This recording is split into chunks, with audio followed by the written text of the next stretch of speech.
Pookode veterinary സർവകലാശാല വിദ്യാർത്ഥി സിദ്ധാർത്ഥൻ നേരിട്ട ക്രൂരമർദ്ദനം ഒളിച്ചുവെക്കാൻ ഡീൻ ശ്രമിച്ചതിന്റെ തെളിവുകൾ റിപ്പോർട്ടർ പുറത്തുവിടുന്നു. നടന്ന സംഭവങ്ങൾ ഒന്നും പുറത്തു പറയരുതെന്ന് മരണം നടന്ന 4-ാം നാൾ നടന്ന അനുശോചന സമ്മേളനത്തിൽ ഡീൻ പറയുന്ന വീഡിയോയാണ് റിപ്പോർട്ടറിന് ലഭിച്ചത്. Reporter big breaking.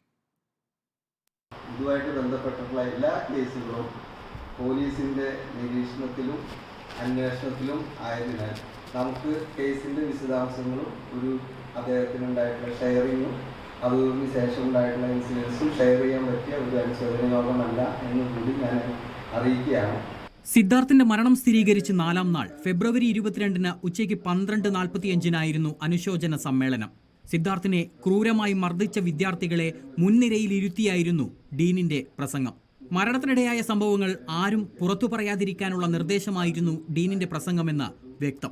മൃതദേഹം ആശുപത്രിയിലേക്ക് കൊണ്ടുപോയതു മുതൽ അനുശോചന യോഗം നടക്കുന്ന സമയം വരെയുള്ള കാര്യങ്ങൾ ചുരുക്കി പറഞ്ഞതിൽ ബന്ധുക്കളെ വിവരം അറിയിച്ചതിനെക്കുറിച്ച് ഡീൻ പറയുന്നത് ഇങ്ങനെ: പോസ്റ്റ്മോർട്ടം ചെയ്യുന്ന സമയം ബന്ധുക്കളുടെ പ്രസൻസിൽ മാത്രം നടക്കുന്ന ഒരു കാര്യമായതുകൊണ്ട് അദ്ദേഹത്തിന്റെ ബന്ധുക്കളെയും വീട്ടുകാരെയും അറിയിച്ചു.